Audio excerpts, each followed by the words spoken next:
नमस्कार दोस्तों, आज मैं आपको सुनाने जा रही हूँ आखिर माँ ने ऐसा क्या किया जो भाई बहन को बनना पड़ा एक दूसरे का दुश्मन। मधु जी के 2 बेटे और 1 बेटी थी। मधु जी ने तीनों की शादी बड़ी ही धूमधाम से की थी।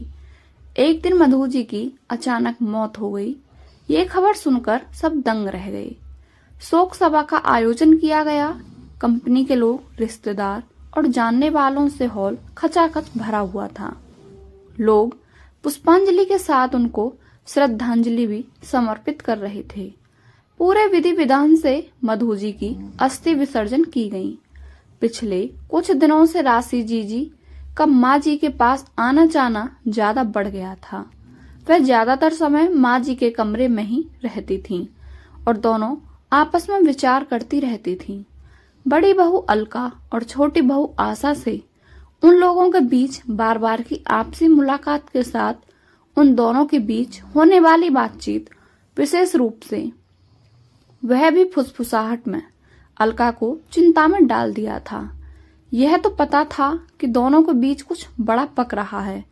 आशा तो शांत और संतोषी थी। उनका सोचना था कि माँ बेटी के बीच का मामला है, इसलिए उनको दखलंदाजी करने का कोई हक नहीं है। परंतु स्वभाव से घमंडी और लालची अलका उन दोनों के इर्द गिर्द घूमती रहती और सास से मीठी मीठी बातें करती रहती। शायद माँ जी के मुंह से किसी क्षण उनके दिल की हलचल जुबान पर आ जाए, परंतु साम दाम दंड भेद के बावजूद वह कुछ भी जानने में विफल रही थी। वह मात्र अनुमान ही लगा सकती थी, परंतु सच्चाई के जरा भी करीब नहीं पहुंच पाई थी। लगभग 6 साल पहले की बात है, जब एक दिन रघुवीर का दिल के दौरे से स्वर्गवास हो गया था।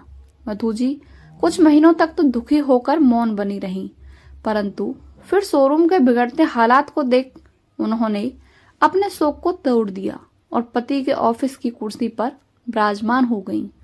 उनके कुशल निर्देशन में कारोबार प्रगति के रास्ते पर चल निकला था। उनका शोरूम शहर में जाना माना शोरूम बन गया था। दोनों योगेंद्र और राजवीर माँ के अधीन पहले की ही तरह काम करते रहे। मधु जी ने हमेशा से अपने बच्चों की इच्छाओं और जरूरतों का ध्यान रखा था, इसलिए माँ जी से किसी को कोई शिकायत नहीं थी। अलका, ये तुम्हारे लिए सोने का हार, इसका डिजाइन पसंद ना हो तो विजय की दुकान पर फोन कर देना। माँ जी, ये बहुत सुंदर है। अलका खुशी से फूली नहीं समा रही थी। मधु जी ने कहा, आप दोनों दिल्ली जाने की बात कर रहे थे। ये आप दोनों के लिए दिल्ली की टिकट है।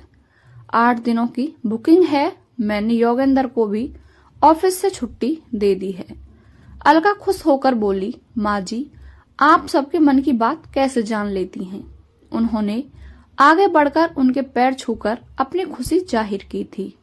योगेंद्र जी तो पूरी मेहनत और जिम्मेदारी से कारोबार को बढ़ाने में लगे हुए थे, परंतु राजवीर और आशा दोनों हाथों से पैसे उड़ा रहे थे।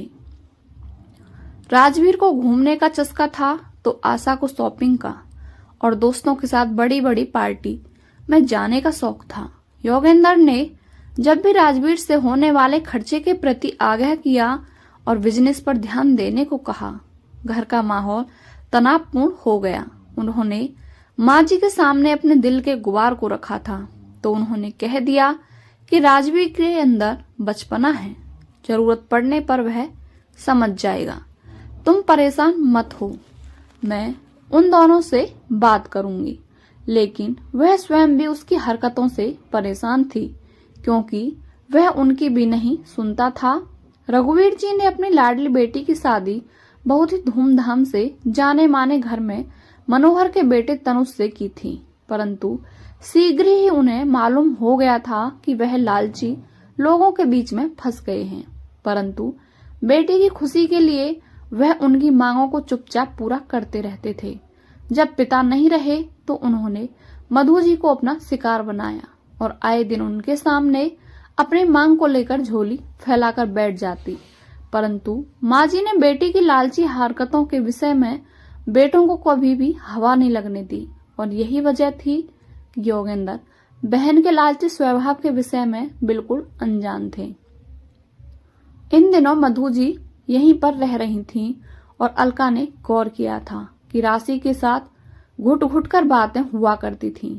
उनका माथा ठनका था, कहीं राशि कोई षड्यंत्र तो नहीं रच रही है, परंतु वह कुछ कर भी नहीं सकती थी। वह मेहमानों की व्यवस्था में लगातार व्यस्त रही थी। माँ जी की तो तिजोरी आप कब खोलिए? आशा भाभी बोली। अलका कुछ समय को तो चौंक गई थी। तिजोरी का तो उन्हें ध्यान भी नहीं आया था। मेरे जाने के बाद खोलना चाहती हो तो कोई बात नहीं, मुझे तो माँ जी का रानी हार बहुत पसंद है। माँ जी ने कहा भी था कि आपको बहुत पसंद है तो आप ही ले लेना, मैं तिजोरी खोलूंगी तो आपको दे दूंगी। अलका समझ गई थी कि इन दोनों के आपस में यही कुछ तय हुआ होगा। वह आशा की बात सुनने को उत्सुक थी। तभी वह बोली, जीजी, माँ जी जैसा हार तो आप मेरी शादी में पहने हुई थी। मैं एक दिन एल्बम देख रही थी, तब देखा था वह तो मैं माँ जी का ही पहने हुए थी। अलका चौंकी थी। माँ जी ने रानी हार राजवीर की शादी के उपहार के रूप में बनवा कर दिया था। वह चुपचाप जीजी की ओर देखने लगी थी। तभी आशा बोली कि माँ जी ने तो मुझसे कहा था कि मैंने तुम दोनों के लिए एक जैसा बनवाया है। यह सुनते ही जीजी बिगड़ गई। क्या मैं झूठ बोल रही हूँ? माँ जी ने कहा था कि मैं तुम्हें दादी की निशानी के तौर पर दूंगी। मुझे कुछ नहीं चाहिए, तुम लोगों का जब मन हो तब तिजोरी खोलना। माँ के जाते ही इतनी बेइज्जती कहकर सुबक सुबक कर रोने लगी। आशा उन्हें चुप कराने में लग गई थी। तभी दोनों भाई भी अंदर आ गए और कि क्या बात हो गई। जब योगेंद्र को सब बात मालूम ही तो वह बोले, चाबी किसके पास है? अलका और आशा दोनों ही उस जगह पर बार बार जाकर चाबी खोजती रहीं, लेकिन उन्हें नहीं मिली। दोनों ही परेशान हो उठी कि आखिर चाबी कहाँ गई। तभी राशि तेजी से उठी। इतना टक क्यों फैला रखा है? नहीं खोलना है तो बिल्कुल मत खोलो। फिर वह स्वयं उठकर गई और अलमारी में खोजने लगी। थोड़ी देर यहाँ वहां ढूंढने के बाद उनको चाबी मिल गई थी। वह नाराज होकर बोली, साफ साफ मना कर देती, इतना नाटक करने की क्या जरूरत थी? उन्होंने चाबी योगेंद्र की हथेली पर रखकर कहा, मेरा मन खराब हो गया है। जब मैं यहाँ से चली जाऊं तब तुम दोनों मिलकर आपस में बांट लेना। कहते हुए वह कमरे से तेजी से बाहर निकल गई। जीजी की इस तरह की बातों और हरकतों को देख दोनों भाई सन्नाटे में आ गए और उनको खुश करने के लिए योगेंद्र आगे बढ़कर उनसे बोला, अब आप ही खोलिए, माँ जी के बाद आप ही घर की बड़ी हो। योगेंद्र, मैं तुम्हारी बात रखने के लिए खोल रही हूँ, वैसे मुझे कोई मतलब नहीं है। वह शांत थे, लेकिन उनके चेहरे पर जीत की मुस्कान थी। तिजोरी खुलते ही नया बवंडर खड़ा हो गया। उसमें से रानी हार, कॉलर और हाथों के कंगन जैसे जेवर गायब थे। तिजोरी से जेवरों को गायब देखते ही अलका की आंखों के सामने अंधेरा छा गया और वह धम से वहां पड़े सोफे पर बैठ गई। उनकी आंखें बंद अवश्य थीं, परंतु उनकी आंखों के सामने सास के पुश्तैनी जेवर, रानी हार, कॉलर, कंगन, नगीने जड़ी कमर बांधनी झिलमिला रही थी, जिन्हें ससुराल आने पर मधु जी ने अपने हाथों से उन्हें पहनाया था। उनके बार बार कहने पर भी उन्होंने अपने पास नहीं रखा था। अब तो प्रश्न यह था कि जेवर कैसे गायब हुए। आशा बड़प्पन दिखाते हुए मौन थी, परंतु आशा भला कब तक चुप रहने वाली थी। उन्होंने सबके सामने राशि पर शक जाहिर कर दिया, परंतु वह जैसे इन बातों के लिए पहले से ही तैयार थी। मैं क्या जानूं, तुम दोनों यहाँ रहती हो, किसी ने निकाल लिए होंगे। दोनों बहुएं ननंद की चालाकी देख आश्चर्य से भर उठी थीं। राशि तीखी जुबान से बोली, माँ जी के जेवर दोनों ने मिलकर बांटकर गायब कर दिए और अब दिखावा अच्छा कर रही हो। जाने माँ जी कैसे रहती थीं। तुम लोगों ने तो मेरा दिमाग खराब करके रख दिया है। राशि के आरोप के बाद तीनों महिलाओं के चेहरे पर शक और चिंता की लकीरें खिंच गई थीं। सबकी सब एक दूसरे की शक की निगाहों से देख रही थीं। आशा कभी ननद तो कभी जिठानी की तरफ शक भरी निगाहों से देख रही थी। मुकेश ने माहौल के तनाव को हल्का करने के लिए हंसकर कहा, जिसको जो जेवर चाहिए विजय जी के यहाँ जाकर ले आना। अब बात खत्म करो, शाम 8 बजे वकील साहब आएंगे माँ जी का वसीयतनामा पढ़ने के लिए।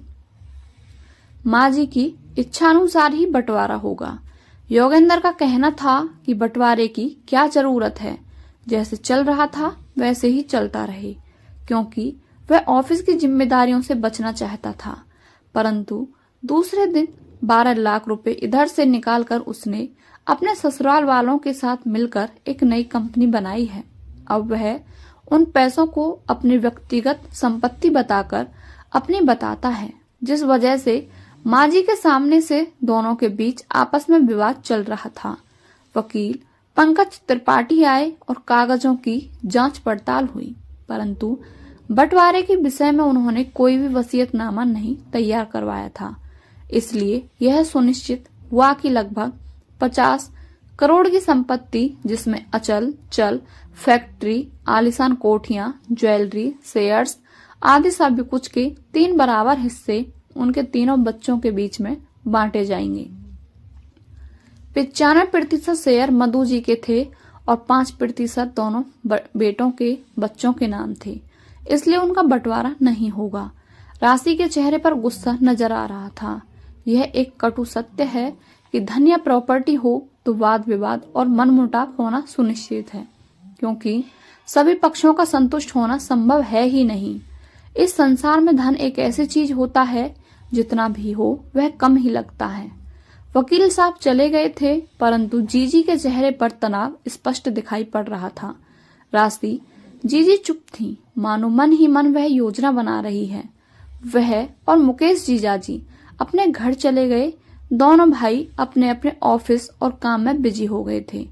कई बार वकील साहब और तीनों की मीटिंग हुई, परंतु यह तय नहीं हो पाया कि कौन क्या लेगा। बार बार इन्हीं मुद्दों पर विचार विमर्श होता, परंतु निर्णय कुछ नहीं हो पाता।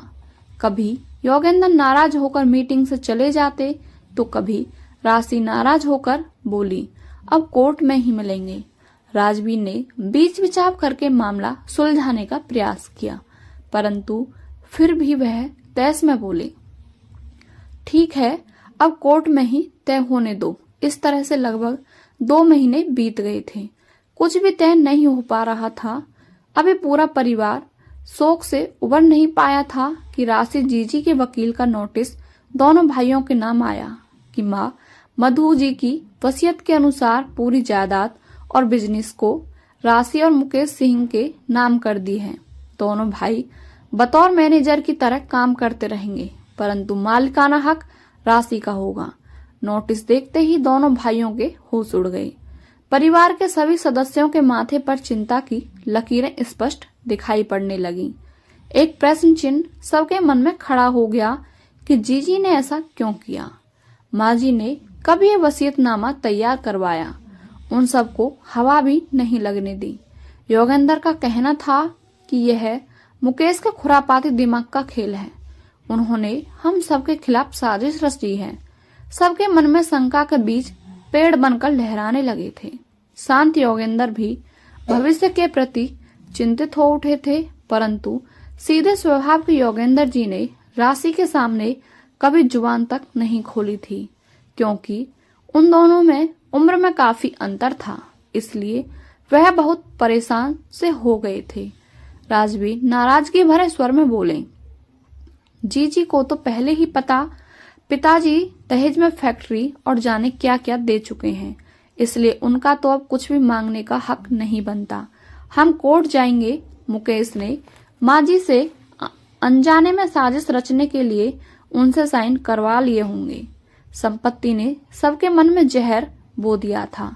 योगेंद्र ने अपने अनुभवों के आधार पर कहा कि राजवीर, मामला यदि कोर्ट में पहुंच जाएगा तो हम लोगों के हाथ से निकलकर वकीलों के दाव पेच में फंसकर उलझकर रह जाएंगे। इसलिए जीजी और मुकेश के साथ बात करके आपस में सुलझा लिया जाना चाहिए।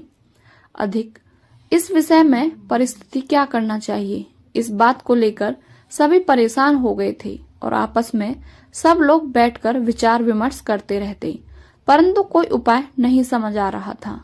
दोनों भाइयों ने आपस में यह तय किया कि हम लोगों के आपसी विवाद की भनक परिवार वालों के सिवा किसी को नहीं लगने देंगे। शोक से परिवार व्याकुल मनोदशा के कारण अपने को बेबस सा पा रहा था। चारों तरफ तनाव भरा रहता, कोई विश्वास नहीं कर रहा था कि जीजी ऐसा भी कर सकती है क्या। माँ जी ने जानबूझकर ऐसा वसीयतनामा तैयार करवाया है या फिर मुकेश ने लालच के कारण यह फर्जी जाल फैलाया है, जिसमें उन्होंने शिकारी की तरह सबको कानूनी जाल में उलझाकर बर्बादी की तरफ ढकेलने का प्रबंध कर दिया है।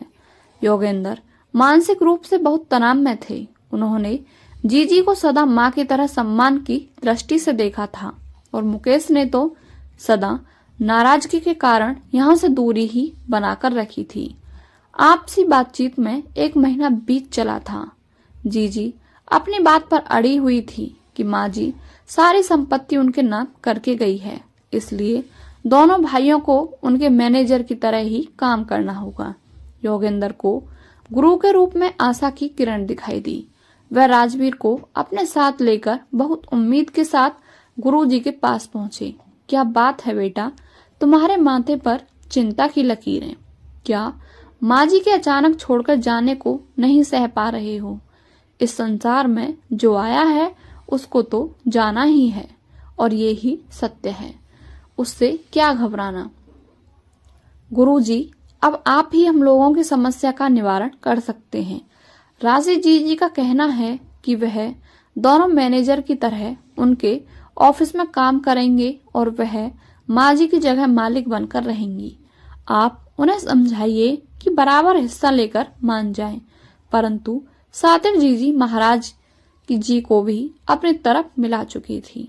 उन्होंने तुरंत कहा कि जब मधु जी अपने स्थान पर राशि को बैठाकर गई है तो फिर लड़ाई झगड़े की क्या आवश्यकता है। योगेंद्र ने गुरुजी के चरण पकड़ लिए और अपने जेब से सोने की अंगूठी निकालकर उनके चरणों पर रख दी थी।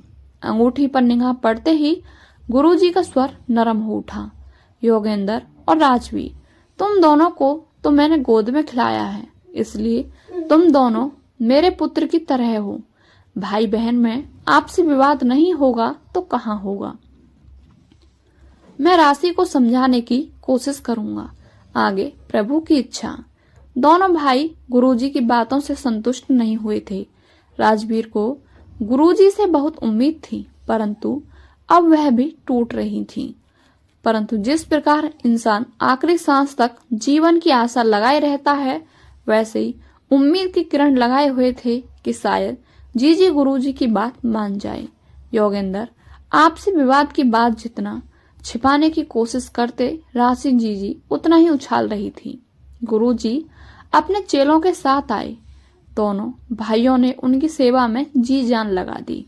राशि जीजी से बोले, बेटी, आपस में वाद विवाद से क्या लाभ। परंतु वसीयतनामा की कॉपी देखते ही बोले, जब मधु जी ने स्वयं ही अपनी गद्दी को राशि को सौंप दिया तो फिर विवाद का क्या प्रश्न। और वह अपना तामझाम समेट कर चले गए। अब तो गुरुजी की सह पाकर राशि ने वसीयतनामा के अनुसार माँ जी के ऑफिस में बैठकर फाइल मांगकर काम काज देखना शुरू कर दिया था। ऑफिस में चर्चा होने लगी थी कि अब कंपनी की नई मालकिन राशि जी हैं।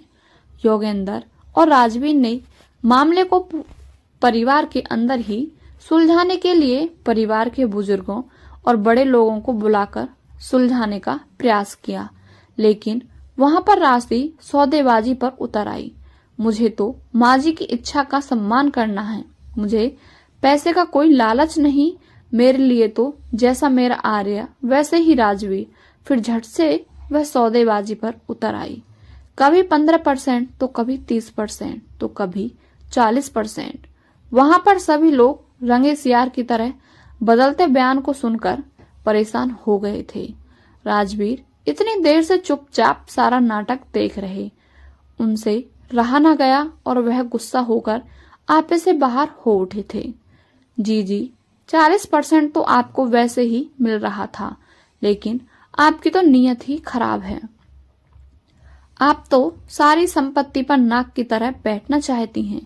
राशि कब चुप रहने वाली थी, क्रोधित स्वर में बोली, राजवीर, जानती हूँ तेरे मुंह में किसने ये शब्द डाले हैं।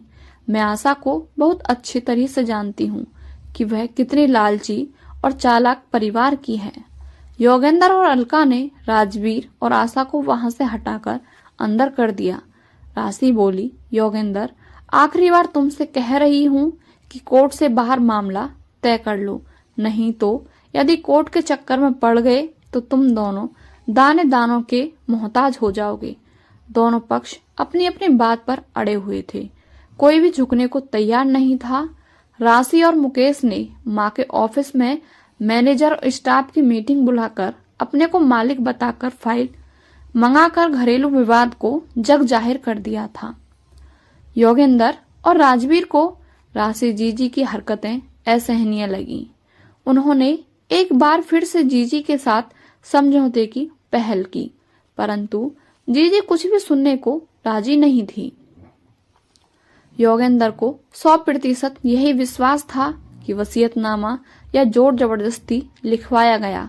ये अनजाने में कोरे कागज में साइन करवाकर यही अपनी इच्छा अनुसार लिखवाया गया है। राजवीर का साला अभिषेक बार बार दोनों भाइयों को विश्वास दिला रहे थे कि वह एक दो पेशी में उनके हक में फैसला करवा देंगे। उनके अतिरिक्त देश के नामी वकीलों को इस मुकदमे के लिए बुलाया गया। अभिषेक ने राजवीर को भी बहला रखा था कि 20 करोड़ वाली कंपनी को बंटवारे से बचा लेंगे। भाई बहन आपस में दुश्मन बन गए थे और रोज के रोज नई नई चालें चल रहे थे। पूरे देश की मीडिया वसीयतनामे के पारिवारिक झगड़े को अपनी ब्रेकिंग न्यूज की तरह दिखा रहे थे। राशि के चेहरे पर सिकन नहीं थी, परंतु योगेंद्र को कैमरे के सामने आने में बहुत शर्म महसूस होती। कोर्ट में वसीयतनामा फर्जी है कि अर्जी दाखिल हो गई। अब तो दोनों भाई वकील के हाथों के खिलौने बनने को मजबूर थे। वकीलों के इशारे पर ही बयान देना होता। अब ना ही राशि के हाथ में कुछ रह गया था, ना ही योगेंद्र और राजवीर के। अब तो वकील ही थे। तारीख पर तारीख, गवाही, बयान, बहस और मामला उलझता गया और समय बीतता रहा। कभी फाइल दबा दी गई तो कभी वकील नहीं आए। सारे हथकंडे आजमाए गए। वकील ने वसीयतनामा फर्जी है को सही साबित करने के लिए एड़ी चोटी का जोर लगाते हुए सबूत और गवाह पेश किए। राशि ने भी नामी वकील को बुलाया था। उनकी दलीलें और गवाह और सबूत बहुत दमदार थे। कंपनी की हालत बिगड़ती गई। पैसा पानी की तरह बह रहा था। योगेंद्र डिप्रेशन के शिकार बने। उनके जीवन की शांति, धन दौलत सब कुछ हाथ से फिसलता जा रहा था। जिस तरह से बंदर पूरी की पूरी रोटी हजम कर जाता है, वही हाल इन भाई बहनों का था। उनके हाथ कुछ भी नहीं लग पा रहा था और वकीलों का घर भर रहा था। आखिर में जज ने दोनों तरफ की दलीलें सुनने के बाद कंपनी की मैनेजमेंट को अपने हाथ में लेते हुए अपनी ओर से रिसीवर नियुक्त कर दिया और कंपनी का अकाउंट सील कर दिया। राशि और मुकेश तो ऐसे मगरमच्छ के समान थे जो योगेंद्र और राजवीर जैसी मछलियों को आसानी से अपना शिकार बना लेते हैं, परंतु कोर्ट में उनकी चालबाजी काम नहीं आई। कंपनी और बिजनेस की हालत बिगड़ चुकी थी। आपसी बंटवारे में हंसते खेलते सुखी परिवार की खुशियां लुट गई थीं और जीवन संघर्ष में हो गया था। दोनों भाई रोड पर आ गए थे, लेकिन बहन को अपने भाइयों पर तरस भी नहीं आया। अदालत में केस लंबा चलता रहा। दोस्तों, आज के समय में ना कोई किसी की बहन, ना कोई किसी का भैया। सबसे बड़ा रुपया। पैसे के लिए अपनों की पीठ में छुरा भोंकते हैं। आपको ये कहानी कैसी लगी हमें कमेंट बॉक्स में अवश्य बताएं और यदि आप हमारे चैनल पर नए हैं तो चैनल को सब्सक्राइब करके बेल आइकन अवश्य प्रेस करें। आपका बहुत बहुत धन्यवाद।